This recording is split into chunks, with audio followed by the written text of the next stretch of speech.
Hello and welcome to this Connection special. I'm Patricia Gras. Chris Hedges is a former foreign correspondent for the New York Times, and he shared the Pulitzer Prize for his coverage on global terrorism. He was a war correspondent for nearly 2 decades in Central America, Africa, the Middle East, and the Balkans. He's the author of War is a Force That Gives Us Meaning. He's also a graduate of the Harvard Divinity School. Welcome to the Connection. It's great to have you here. Thank you very much. I understand that you gave a speech in May of 2003 at Rockport College, I think it was in Illinois, and you were booed off the stage for your anti-war speech. Do you think that you would get the same reaction today, 3 years after the war? No.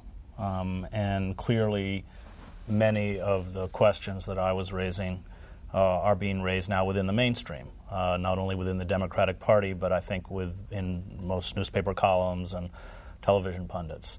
But at the time, we were wrapped in that sort of collective euphoria and excitement of war, that nationalism I always think is a bit of a disease, form of self-exaltation, and any kind of questioning of the enterprise of the war itself, the occupation and the invasion, triggered a deep emotional hostility. And I think that that hostility, that emotional hostility, came from the fact that we were exalting ourselves as a country. It didn't come from anything rational. I mean, I spent 7 years in the Middle East. I know Iraq well. It wasn't necessarily a political judgment. It was a belief that this was not going to go well for us, and of course it is not. Now, you mentioned that the mainstream media. Why is this happening all the time? And anytime there's a war, the mainstream media kind of, you say, plays cheerleader with the state in going to war. Why does that happen, that complicity, and how can that be stopped so that it doesn't happen again? It's very hard to stop. I mean, I think if you go back and look all the way back to the Crimean War, where the first modern war correspondent essentially was invented because of the telegraph, war became packaged as sort of boys' adventure. It was exciting. It was about our prowess and power as a people, as a nation. And this myth of war is something that has always sold papers and more recently boosted ratings. It's how William Randolph Hearst built his empire on the Spanish-American War, and that's nothing new.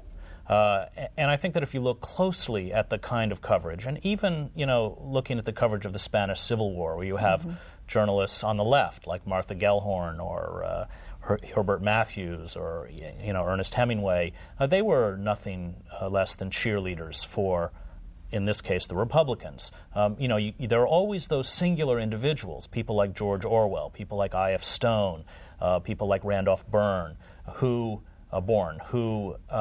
question, but they're very lonely and often reviled figures. And that seems to happen almost in every It happens war, in every conflict. War coverage.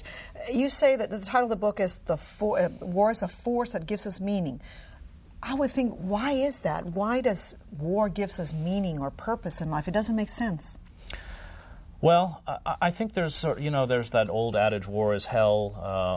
I think, in fact, war is a deeply attractive phenomenon. Violence itself is attractive. I mean, we see within our own society the way violence is a form of entertainment, very graphic, and it is a sense of empowerment. We used to have a saying in war zones: you give an adolescent kid an automatic weapon, and in 4 days they become God. There's a frightening kind of thrill that comes with the power to revoke another person's charter to live on this earth, where human beings, when you have that power, become objects either to gratify or destroy or both. And that's what that kind of unimpeded violence brings. It's intoxicating, it's frightening, and it brings out those sort of very dark forces that exist within all of us. I think one of the things we as war correspondents have to face, and one of the hardest things we carry out of war zones, is that we all have that capacity to commit atrocity. It's one of the things that the great Italian writer Primo Levi struggled with, in his books after coming out of Auschwitz. And of course, he finally committed suicide. I mean, because he understood and saw the humanity of even his own camp guards. That's what war brings. And war is, at its inception, I think oftentimes in that euphoria, in the beginning of a conflict, or even in the weeks leading up to a conflict, and I think we saw it in this current conflict, it looks and feels like love. It is, suddenly we feel we all belong to the group. Suddenly we become noble. Connected. Suddenly and powerful. I mean, if you looked closely at the coverage of the war, what was it? It was retired military officials explaining to us the power of our weaponry, the power and might of our weaponry, and I think by extension our own power and might. And it has a very seductive quality. So while I certainly blame the Bush administration for not being straight with us, that in itself, of course, is nothing new. Most wars begin with terrible falsehoods. I think there was a terrible complicity on the part of the American public. I mean, I think they wanted it and they got off on it. But do you think is it because they were afraid of the threat of terrorism? I mean, do you never fight back? I mean, how do you defend yourself? You said the antidote to war is compassion and humility. Right. How does that protect us from a terrorist attack? Well, the problem, and let me just back up by saying that having covered the insurgency in El Salvador for 5 years, and in Algeria, having spent a year of my life covering Al-Qaeda, based in Paris and North Africa and Europe, there are different kinds of war.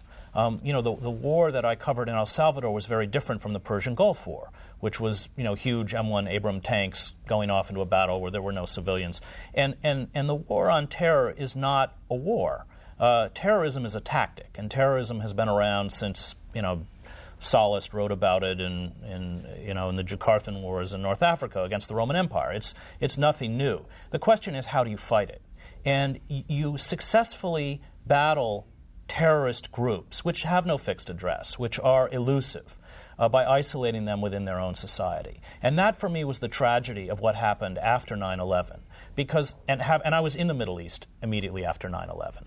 We had garnered the sympathy and the empathy of most of the world, including the Muslim world. People were appalled at what happened in New York and in Washington and in that field in Pennsylvania. The chief Sunni Islamic authority at Al-Azhar in Cairo, Tantawi, issued a statement denouncing the crimes that have been committed against us as crimes of humanity, which they were, and then went on to denounce Osama bin Laden as a fraud. He has no theological training. He has no right to issue. And at that moment, if we had had the courage to be vulnerable, if we had the courage to build on that empathy, rather than storming into the Middle East and dropping iron fragmentation bombs all over Iraq and Afghanistan, we would be light years ahead of where we are now, far more secure, far safer. What we wanted to do was build on that isolation and keep these people isolated within their society, keep them as pariahs of their own, make them rejected by the Muslim world. Instead, because of our hubris, our arrogance, because we folded in on ourselves, because we didn't listen to others, because we attacked anyone who dared to criticize us, such as the French, remember, when we went after the French? I mean, Freedom fries. The comments that were made about the French were racist. We denigrated their culture. We denigrated their identity. And that is always the flip side of nationalism. It brings that kind of racism. You have nothing nice to say about nationalism and patriotism, and yet for many Americans that is an American virtue. Well, I think patriotism for me is a virtue. The question is, who is the patriot? Mm-hmm. The patriot for me is that person who often sacrifices themselves to make our society a better place to live. For me, Martin Luther King was a great patriot. Patriotism does not exclusively entail the use of violence. And oftentimes, especially having spent as much time as I did in a war zone, one understands, first of all, that war is ultimately an enterprise of death. It's probably about as close to a state of pure sin as we can come as human beings, with its goals of hatred and destruction. But it unleashes dark forces within people who employ that violence, as I think anybody who's come back from combat and is honest will tell you. So it's not that I'm not a patriot. It's a question of what is a patriot. And, for me, the patriots in this country are the people who worked, to end slavery, who made sure that women had the vote, who ensured that, and this didn't happen until the latter part of the 19th century, Native Americans were considered as human beings. Mm-hmm. But you say in your book that soldiers don't fight for their country or for their God. They fight for each other. Now, when you interview soldiers, the first thing they say, I'm fighting for my country, I'm fighting for my beliefs, I'm fighting for my way of life. But you say no, they're actually fighting for each other. What do you mean by that? Well, I think that, it takes about 30 seconds of combat to implode that myth of war. All those abstract terms of glory, honor, heroism very quickly become hollow and probably obscene. When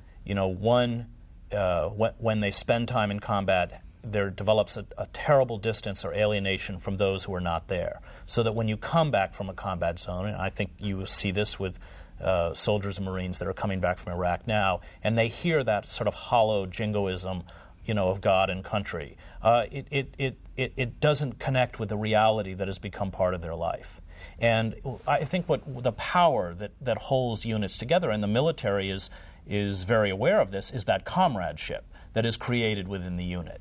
When I was in the first Persian Gulf War, and I spent 3 months pretty much with the Marine Corps, and then went into Kuwait with the 1st Division, 1st Marines, they hated CNN.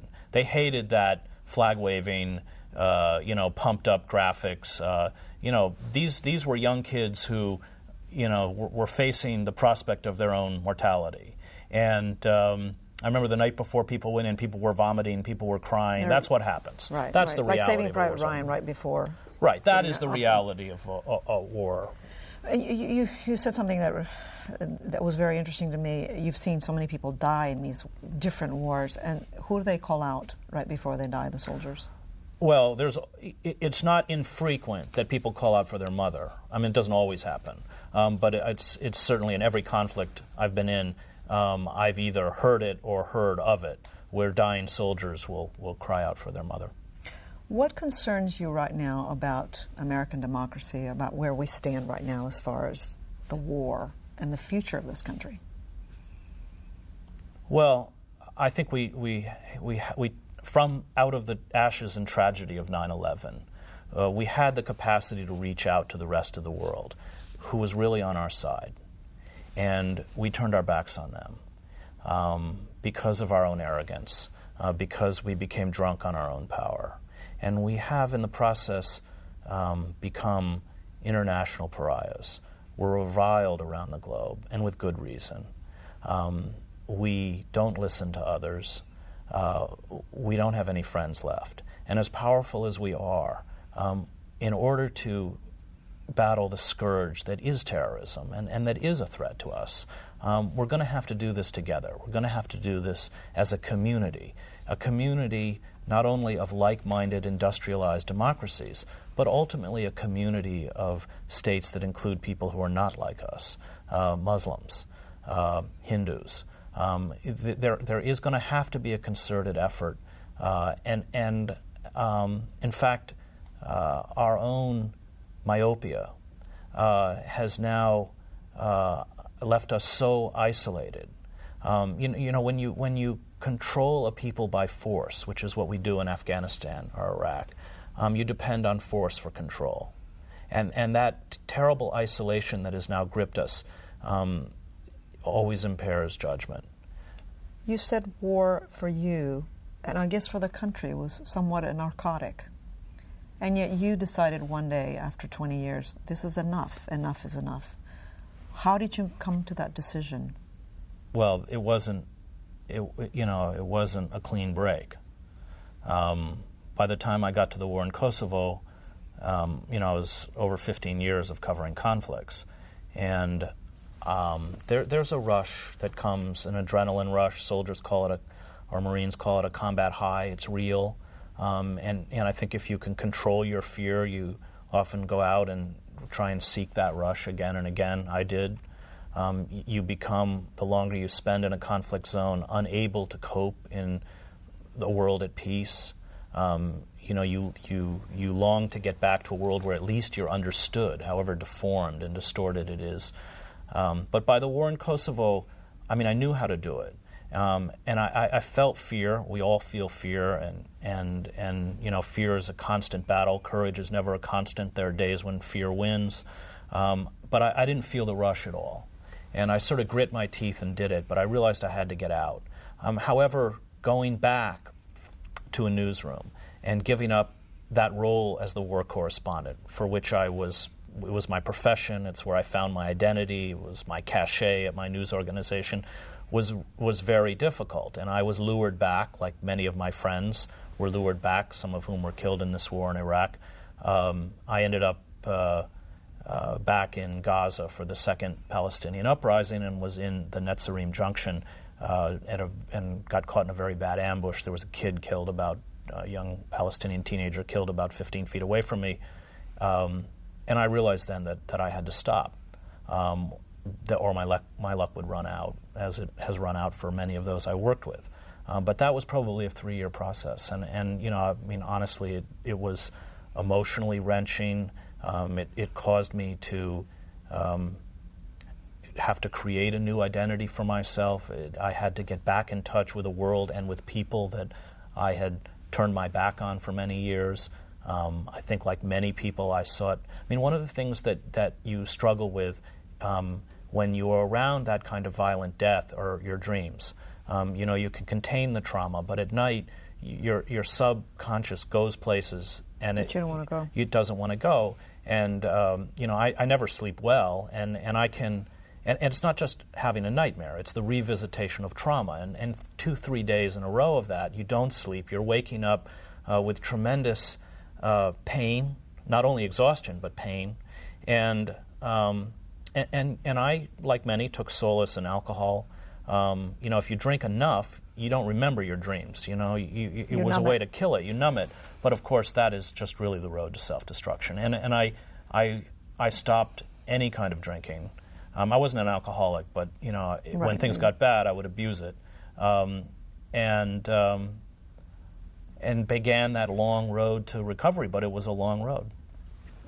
This may seem like a lame question, but the stories that I read about the people that you covered that were compassionate and really against the odds, and the horror stories, the sexual perversion in war. What was the worst part of being a war correspondent? And the best, because finding these heroes, really the people we will never know, who've just really there was a threat to their lives, and they chose the high road. Well, I think anytime, you know, you see physical courage in a war zone, you very rarely see moral courage. And when you see it, it is so inspiring. It is that power of love. I mean, I write about this farmer in the book, Fazl Fadej, who...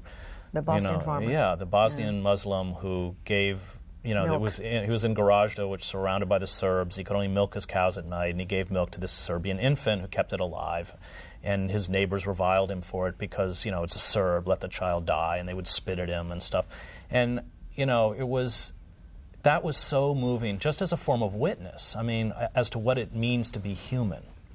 And I think that those small acts of sort of compassion and human kindness, blind, dumb human kindness, in the midst of that depravity actually have a tremendous power that perhaps from the outside we don't see, but from the inside become this light of humanity and hope. Those,